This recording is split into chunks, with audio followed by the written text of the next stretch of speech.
Hey y'all, Veronica here, and I wanted to do a quick update on my quinoa everyday challenge. So last week I did a video called Can I Eat Quinoa Every Day for Every Meal? And I did it for the most part. Okay, I ate quinoa every day for breakfast, lunch, and dinner for 5 days. On the 6th day I had breakfast and then I ran out of quinoa. So I was very successful with my challenge. I feel very good.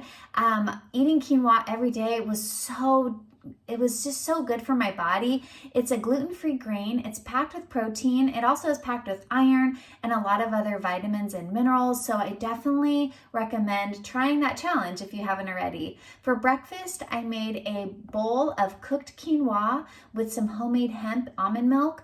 And then I topped it with berries and bananas. And I just had that every day. It was a really simple breakfast, but it was really hearty and delicious. And there was no added sugar either. And then for lunch, I made salads. I just put together a big smorgasbord of salad ingredients, and then I was able to toss together salads really quickly. Then I added quinoa in there, and that was a great lunch. I even ended up meal prepping the salad so that I had I made 3 salads for 3 days, and then I didn't have to do any meal prep for those remainder of the days. Then for dinner, I had 2 different dinners over the course of 5 days. One dinner I did was a skillet. I sauteed vegetables on the stove, and then I added quinoa, and it was kind of like a fried rice, but instead of rice, it was quinoa.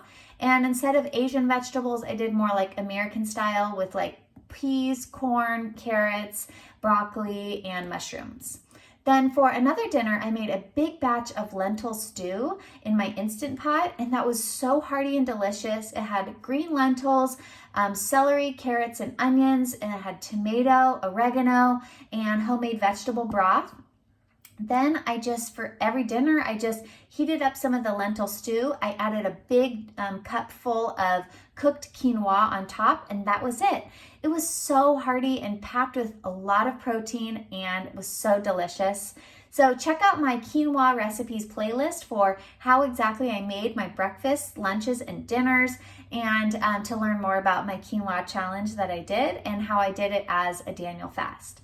So in this video, I just wanted to share with you, I ate 2 pounds of quinoa in the course of about 5 days. So I realized that actually I probably should have bought more quinoa. I think 3 pounds for 1 week would have been the right amount that I needed to continue the challenge for the whole 7 days. So what I did was I went ahead onto Amazon, one of my favorite places to buy bulk organic food, and I did stock up on quinoa. This is organic quinoa. It's 4 pounds, and it says it's I think it's yellow quinoa. Now, I do want to say the quinoa I got from Trader Joe's was really delicious, but it was not pre-rinsed. Some quinoas you can buy are pre-rinsed, and since you do need to rinse quinoa before you cook it, because it'll kind of hurt your tummy if you don't, then I found actually it's probably worthwhile to buy pre-rinsed quinoa. Now this bag has 4 pounds. It was about $17 or $18. I got 4 of these because if I did the challenge again, this would last me, I think, about a month of quinoa. Now quinoa is packed with protein. There's 6 grams of protein in 1/4 cup of dry quinoa.